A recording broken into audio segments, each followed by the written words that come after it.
সম্মানিত দর্শক শ্রোতাবৃন্দ,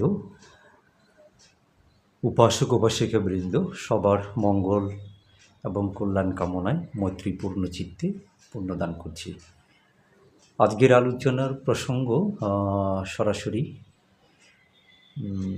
মানুষ যে মৃত্যুর পরে স্বর্গ কামনা করে, দেবলোক কামনা করে এবং বেঁচে থাকতে থাকতে মর্তলোকে, এই মর্তলোককে আমরা যে সেভাবে দেখতে পারি না, এই ইহলোককে নরকে পতিত করে পরিণত করে মৃত্যুর পরে যে আমরা স্বর্গ সুখ নিজের জন্যে, অপরের জন্য, জ্ঞাতির জন্যে কামনা করি, সেটা কতখানি বুদ্ধের দর্শনের সাথে যায়, কতটা যৌক্তিক, সে বিষয় নিয়ে সারসংক্ষিপ্ত একটু আলোচনা করতে চাই। প্রথম কথা হচ্ছে, বুদ্ধ যে স্বর্গ নরকের কথা বলেছেন, দেবলোক ব্রহ্মলোকের কথা বলেছেন, এই বিষয়ে বৌদ্ধ হওয়ার পরেও, বৌদ্ধ পরিবারে জন্ম নেওয়ার পরেও তাদের কিন্তু এটা নিয়ে অনেকের সন্দেহ থাকে, অনেকের অবিশ্বাস কাজ করে, অনাস্থা কাজ করে, নানা ধরনের তারা নিজের মতো করে ব্যাখ্যা দেওয়া শুরু করে। আমরা দেখি বিভিন্ন সময় এগুলি আমাদের চোখে পড়ে।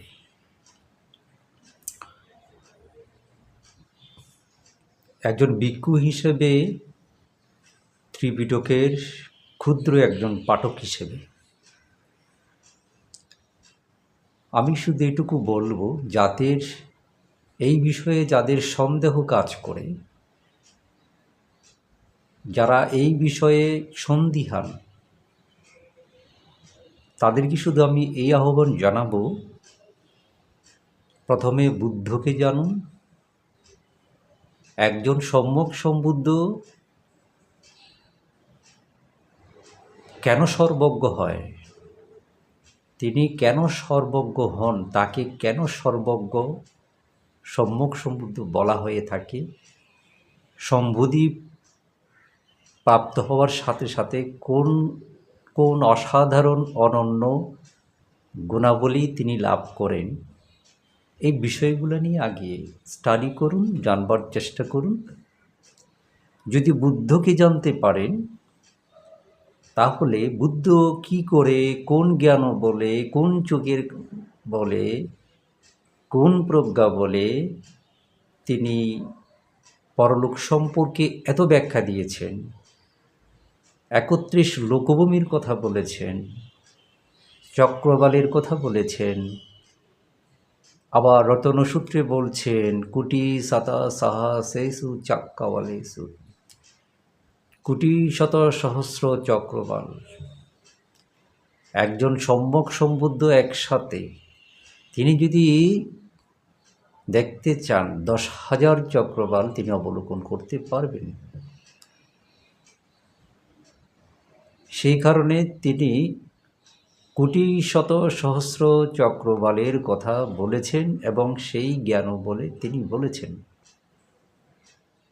তো আমি এই আলোচনা সেদিকে নেব না, যেহেতু দেবলোকের কথা, স্বর্গের কথা, পরকালের কথা আসছে, বুদ্ধ যে চুলছেড়া ব্যাখ্যা বিশ্লেষণ দিয়েছেন, বুদ্ধের সেসব কথা যাদের বিশ্বাস হয় না, যারা এটা গ্রহণ করতে চান না, তাদের জন্য আমার এই পরামর্শ, তাকে আগে আপনি বুদ্ধকে জানুন। একজন সম্যক সম্বুদ্ধ সম্পর্কে ন্যূনতম জ্ঞান অর্জন করুন। তখন বুদ্ধের যে ব্যাখ্যা, 31 লোকভূমি সম্পর্কে তার যে ব্যাখ্যা, সেটা তখন আপনি গ্রহণ করবেন কি করবেন না, যুক্তি দিবেন না খণ্ডাবেন, সেটা আপনি সিদ্ধান্ত নিতে পারবেন। একটা লিবারেল সবাই জানেন বুদ্ধের ধর্মে এই যে একটা লিবারেল একটা অবস্থান, এহিপাসিকো, আসুন দেখুন বিচার বিশ্লেষণ করুন, আপনি সেটা না করে গ্রহণও কেন করবেন, বর্জনও কেমনি করবেন, আজগুবিকতা কেন বলবেন, অনুমান নির্ভর কেন কথা বলবেন? আপনাকে তো আগে সেই সম্পর্কে অধ্যয়ন করতে হবে, পর্যবেক্ষণ করতে হবে, মাথা মস্তিষ্ক, নিজের যে জ্ঞান বিজ্ঞান বিবেক এগুলোকে আগে খাটাতে হবে, কাজে লাগাতে হবে। সে কারণে বুদ্ধ পরম্পরা না বুঝে প্রথাগতভাবে ধর্মকে তিনি একদিকে গ্রহণ করাকে সমর্থন করেননি, কিছুই না জেনে, আপনি কোনো কিছুই না বুঝে না জেনে বর্জন করে দিলেন, প্রত্যাখ্যান করলেন। সেটাও কিন্তু বিজ্ঞজনের লক্ষণ নয়, বুদ্ধ এটাকেও সমর্থন করেননি। আমার আলোচনার প্রসঙ্গ যেটা আজকে আমি যেটা বলতে চাচ্ছি, আসলে ফোকাস করতে চাচ্ছি, প্রায় মানুষ, চেতন অবচেতন মানুষ, এই যে মৃত্যুর পরে স্বর্গ সুখ কামনা করেন, স্বর্গলোক কামনা করেন, জ্ঞাতি যারা প্রয়াত হন তাদের জন্য তারা সেটাই কামনা করেন, এটা সবার জানা কথা। কিন্তু আমরা এটা ভুলে যাই যে 7 কামস্যগতি ভূমির একটি অংশ হচ্ছে মনুষ্যভূমি। এই যে 6টি স্বর্গ, একটি মনুষ্যলোক, এই 7টি হচ্ছে 7 কামস্যগতি ভূমি। মনুষ্যলোক স্বর্গের অংশ, এটা আমরা ভুলে যাই। সবথেকে বিচার্য বিষয় কি জানেন? দেবতা থেকে দেবতা হয় না, দেবী থেকে দেবী হয় না। মানুষ তার সৎকর্ম বলে মৃত্যুর পরে দেবদেবী হয়, স্বর্গলোকে হয়, দেববাসী হয়ে যায়। এটা কিন্তু অনেক বড় একটি বিষয়, বিচার্য বিষয়। মানুষ থেকে মানুষের সৃষ্টি হয়, মানুষের গর্ভে মানুষের সৃষ্টি হয়, দেবলোকে কিন্তু সেরকম সুযোগ নেই, এটা উপবাদিক সত্য। যার যার পুণ্য বলে সেখানে এই দিব্য জীবন তারা লাভ করেন। ব্যাখ্যা এভাবেই আছে। ভেবে দেখেছেন, মর্ত্যলোককে নরক বানিয়ে দুর্লভে মানব জীবনকে নারকীয় জীবনে পরিণত করে সেই কাঙ্ক্ষিত দেবলোক, সে স্বর্গসুখ আদৌ কি পাওয়া সম্ভব, লাভ করা সম্ভব? মোটেও না। এবং মানুষ যদি দেবলোকে উৎপন্ন হওয়ার মতো কর্ম করেন, নিজেকে সেভাবে তৈরি করেন, তাহলে তিনি মৃত্যুর পরে তার কর্ম অনুযায়ী, সৎকর্ম অনুযায়ী তিনি দেবলোক ব্রহ্মলোকে উৎপন্ন হবেন। এই জীবনটাকে যদি তিনি বৃথা করে দিয়ে, ব্যর্থ করে দিয়ে, অকুশল কর্মে রমিত হয়ে ডুবে দেখে মৃত্যুর পরে দেবলোক কামনা করে, দিব্য সুখ কামনা করেন, এটা কখনো সম্ভব নয়, কখনো সম্ভব নয়। তো বুদ্ধকে একজন উপাসক, এক ব্রাহ্মণ জিজ্ঞাসা করেছিলেন যে শ্রমণ গৌতম, কিভাবে স্বর্গে যাওয়া যায়? বুদ্ধ তাকে বললেন চমৎকারভাবে, হে ব্রাহ্মণ, এখন কেন স্বর্গসুখ ভোগ করছো না? চাইলে তো এখনই স্বর্গসুখ ভোগ করতে পারো। এই কথার আবেদন, তাৎপর্য, গভীরতা, মর্মার্থ কি দারুণ পর্যায়ের লেভেলের, ভেবে দেখেছেন? সত্যি তো। আরে জীবিত থাকতে থাকতে এই স্বর্গসুখ, এই মনুষ্য জীবনে ইহলোকে উপভোগ করার যে সুবর্ণ সুযোগ, সেটাকে কাজে না লাগিয়ে কখন মরণ হবে, মৃত্যুর পরে মানুষ স্বর্গসুখ, দিব্যসুখ কামনা করছে। বুদ্ধ তো কখনো দেবজীবনকে দুর্লভ বলেননি, বুদ্ধ তো বারে বারে বলেছেন মনুষ্য জীবন দুর্লভ, কারণ আবার বলছি, আই রিপিট, দেবতা থেকে দেবতার সৃষ্টি হয় না, মানুষ দেবতা হয়ে উৎপন্ন হয়।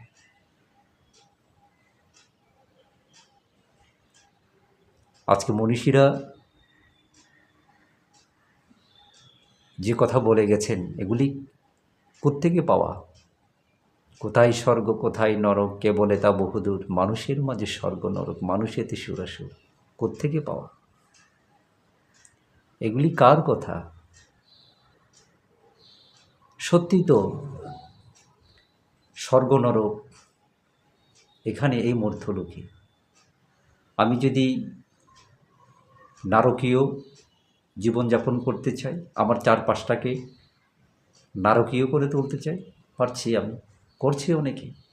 আবার সেই ব্যক্তি যদি মৃত্যুর পরে পরলোকে স্বর্গলোক, স্বর্গীয় সুখ প্রত্যাশা করে, হবে না, কখনো হবে না। আবার মানুষ চাইলে তার জীবনটাকে স্বর্গীয় করে তুলতে পারে, তার চারপাশটাকে স্বর্গীয় করে তুলতে পারে, এবং সেই ব্যক্তি পরলোকেও কিন্তু যে ইহজীবনে স্বর্গীয়, এই যে স্বর্গীয় একেবারে জীবনযাপন করেছে, চারপাশটাকে স্বর্গীয় করে তুলেছে, মৃত্যুর পরে কিন্তু তার জন্য সেরকম কিংবা তার থেকেও আরও বেশি স্বর্গসুখ, দিব্যসুখ তার জন্য অপেক্ষা করছে। কিন্তু কোনো অবস্থাতেই এ মানব জীবনকে, এই দুর্লভ মনুষ্য জীবনকে বৃথা করে দিয়ে, ব্যর্থ করে দিয়ে, পাপে অকুশলে ডুবিয়ে দিয়ে সেটা সম্ভব নয়। আপনি কি জানেন দেবলোকে ব্রহ্মলোকে বুদ্ধগণের উৎপত্তি হয় না? যুগে যুগে এটাই ধর্মতা, মনুষ্যলোকে মানবপুত্র হয়ে বুদ্ধাঙ্কুর বোধিসত্ত্বগণের জন্ম হয়, আবির্ভাব হয়। এখানেই তারা ধ্যান সমাধি করে, এখানেই তৃষ্ণামুক্ত হয়ে এ মর্ত্যলোকেই মানবপুত্র বুদ্ধ হয়ে ওঠেন এবং দেবমানবের শাস্তা হয়ে ওঠেন। কই, আজ পর্যন্ত দেবলোকে বুদ্ধ উৎপন্ন হয়েছে, সরাসরি ব্রহ্মলোকে হয়েছে উৎপন্ন, এরকম কোনো ব্যাখ্যা নেই। হ্যাঁ, সেখানে যান ধর্মদান করার জন্যে, নানান উপলক্ষে দেবলোকে ব্রহ্মলোকে বুদ্ধগণ গিয়ে থাকেন, কিন্তু উৎপত্তি সেখানে হয় না, আবির্ভাব সেখানে হয় না। কি বোঝা যায় এখান থেকে?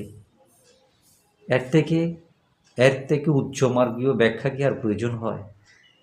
যে মর্তলোক বুদ্ধভূমি, যে মর্তলোক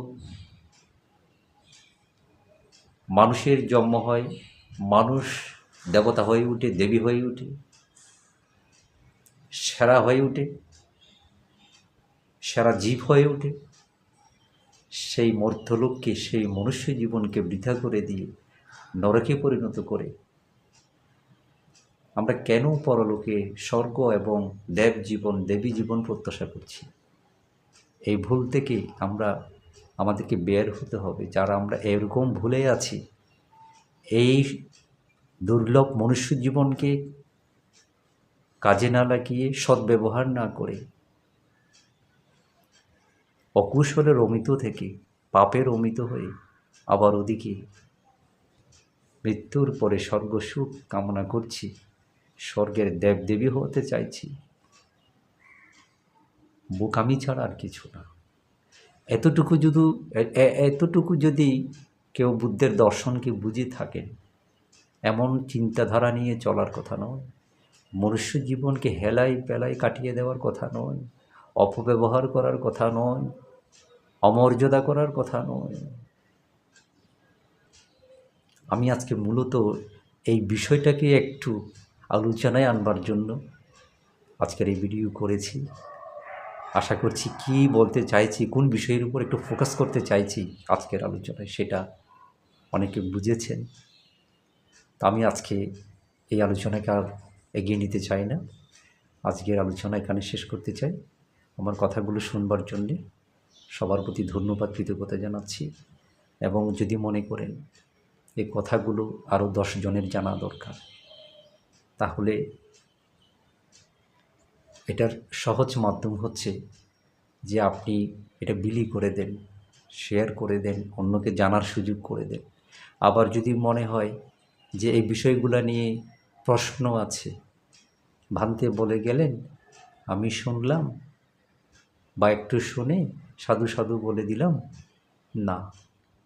কত সময় সারাদিন 24 ঘন্টার মধ্যে দিবারাত্রি আমাদের অপচয় হচ্ছে না? ত্রিপিটকও পড়ার সুযোগ পাচ্ছেন না, বা ইচ্ছা হয় না, সময় হয় না, সময় হলে হয়তো ইচ্ছা হয় না। সেই জায়গায় এই 15-20 মিনিটের এই যে ধর্মালাপগুলো অন্তত যে কোনো অবস্থায় তো শোনা যায়। শুনুন, শুনে অনেক প্রশ্নের উত্তর পাবেন, অথবা অনেক প্রশ্ন তৈরি হবে। জিজ্ঞাসা করুন, গঠনমূলক আলোচনা করুন, সমালোচনা করুন, মন্তব্য করুন। তখন দেখবেন কিছু না কিছু আপনি জানতে পারছেন, বুঝতে পারছেন। এবং আমার লক্ষ্য উদ্দেশ্য এটাই, অন্য কিছু না। সবাই ভালো থাকবেন, সবাই সুস্থ থাকবেন।